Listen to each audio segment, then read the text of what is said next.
আসসালামু আলাইকুম রহমতুল্লাহি ওবারাকাতুহ। জনাব মুফতি আরিফ বিন হাবিব সাহেবের ভুল ধরতে এসে ব্রাদার রাহুল কিভাবে কোর্ট খেলেন সেই বিষয়ে একটু আলোচনা করব ইনশাআল্লাহ।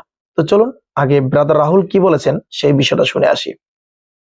খুব ফটর ফটর করেছিল, বেটা বলেছে 1264 হিজরির আগে নাকি কেউ 8 টাকা তারাবি এই আন্দোলন নাকি ছিল না।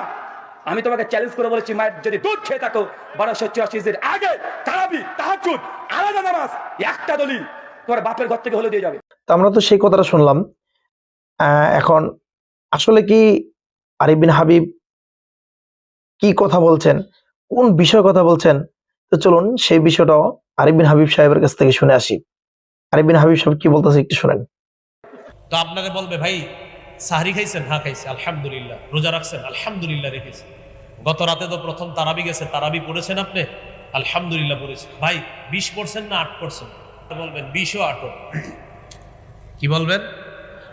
বলবে 20 8 মানে বলবেন হ্যাঁ তারাবি 20 রাকাত পড়েছি সাহাবায়ে কেরামের ঐক্যমতে, আর 8 রাকাত তাহাজ্জুদ পড়েছি সাহরির সময়। নবী 12 মাস পড়তেন, আমি 12 মাস পারি নাই, বাকি রমজানে সাহরির সময় উঠছি, তো এই জন্য 8 রাকাতও পড়ছি। তো 20ও পড়ছি 8ও পড়ছি। এটা এত চমৎকার কথা বলছেন, আমার কাছে সত্যি অসাধারণ লেগেছে। আপনাদের কেমন লাগছে অবশ্যই সেই বিষয়টাও উল্লেখ করে বলবেন। আসলে দেখেন, রাসূল সাল্লাল্লাহু আলাইহি সাল্লামের হাদিস বুঝতে যারা ভুল করেন তাদের তো এই সমস্যা হবেই, এটি স্বাভাবিক, তাই না? তো রাসূল সাল্লাল্লাহু আলাইহি সাল্লামের হাদিস কি ছিল যে হাদিসটা দিয়ে তারা দলিল দেয়? আমাদের আয়েশা সিদ্দিকা রাদিয়াল্লাহু তাআলা আনহার কাছে একজন লোক প্রশ্ন করছেন যে রাসূল সাল্লাল্লাহু আলাইহি সাল্লামের রমজানে রাতের নামাজ কেমন ছিল। এখানে মূলত যে হাদিসটি এখানে উল্লেখ করেছেন এটা কিন্তু বুখারীতে আছে। আর ইমাম বুখারী রাহিমাহুল্লাহু তাআলা এই হাদিসটিকে কিন্তু তাহাজ্জুদের অধ্যায়ের মধ্যে প্রবেশ করছেন, তারাবির অধ্যায়ের মধ্যে কিন্তু প্রবেশ করেন নাই, বা তারাবির অধ্যায়ের মধ্যে কিন্তু রাখেন নাই। তো কি কথা ছিল এরকম? আমাদের আয়েশা তার জবাবে কি বলছেন একটু সেটা শুনি। রাসূল সাল্লাল্লাহু আলাইহি সাল্লামের এই হাদিস মানে রাসূল সাল্লাল্লাহু আলাইহি ওয়াসাল্লাম রাতের নামাজ রমজানে কেমন ছিল সেই বিষয়ে আমাদের আয়েশা রাদিয়াল্লাহু তাআলা আনহা বলতেছেন যে রাসূল সাল্লাল্লাহু আলাইহি সাল্লামের রমজানে কি রমজানের বাহিরে, কথাটা ভালো করে খেয়াল রাখবেন, রমজানে কি রমজানের বাহিরে 8 রাকাতের বেশি নামাজ পড়তেন না, সাথে 3 রাকাত বিতির পড়তেন। কথাটা খুব চমৎকার। দেখেন, এখন আমার মাথায় যদি এই জিনিসটা না ঢুকে যে তারাবি নামাজ তো আমরা পড়লাম, আম্মা জান আয়েশা বলতেছেন রমজানে কি রমজানের বাহিরে, তাহলে আমরা তো তারাবি রমজানের বাহিরে পড়ি না ভাই। তাহলে আম্মা জান আয়েশা ক্লিয়ার করলেন কেন যে রমজানের বাহিরে? মূলত রাসূল সাল্লাল্লাহু আলাইহি সাল্লামের রমজানে তারাবির নামাজের পরেও কি তাহাজ্জুদের নামাজ পড়ছেন কিনা বা রাত্রে কিভাবে ইবাদত করছেন সেই বিষয়টা জানার জন্যই সাহাবী প্রশ্ন করছিলেন। কিন্তু তার উত্তর আম্মা জান আয়েশা সিদ্দিকা রাদিয়াল্লাহু তাআলা বলছিলেন যে রমজানে কি রমজানের বাহিরে। রাসূল সাল্লাল্লাহু আলাইহি সাল্লাম 11 রাকাতের বেশি নামাজ পড়তেন না, 8 রাকাত তাহাজ্জুদ আর 3 রাকাত হচ্ছে বিতির নামাজ। এ হচ্ছে প্রশ্ন। আর এই হাদিস দিয়েই তারা অনেক লাফালাফি অনেক ফালাফালি শুরু করছে যে রাসূল সাল্লাল্লাহু আলাইহি সাল্লাম রমজানে তারাবির নামাজ পড়ছেন 8 রাকাত, 3 রাকাত বিতির পড়ছেন।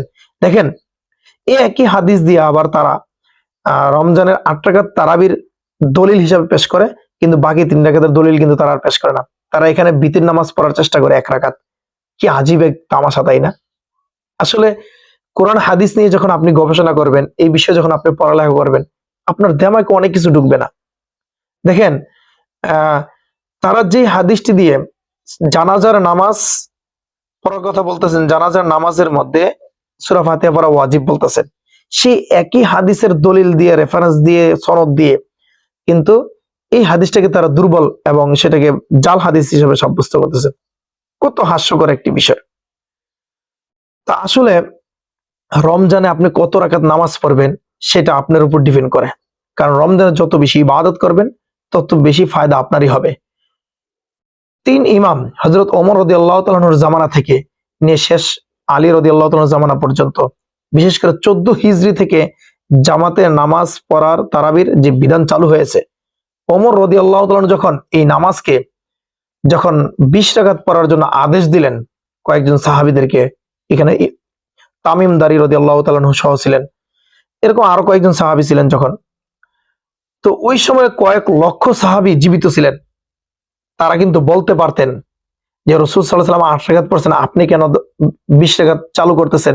এটা তো না ইনসাফি, এটা তো রাসূল সাল্লাল্লাহু আলাইহি ওয়াসাল্লামের সুন্নতের খেলাফ হচ্ছেন, এই সমস্ত কথা কিন্তু বলতে পারতো। আর একজন এত বিচক্ষণ একজন সাহাবী যে ওমর রাদিয়াল্লাহু তাআলার কথা বলতেছে, ওনার দ্বারা কিভাবে আমরা কল্পনা করতে পারি যে এত এত সাহাবীদের মাঝে উনি রাসূল সাল্লাল্লাহু আলাইহি ওয়াসাল্লামের একটি সুন্নতকে পরিহার করে নিজের মন গড়া মতন এইভাবে 20 রাকাত তারাবি চালু করবেন।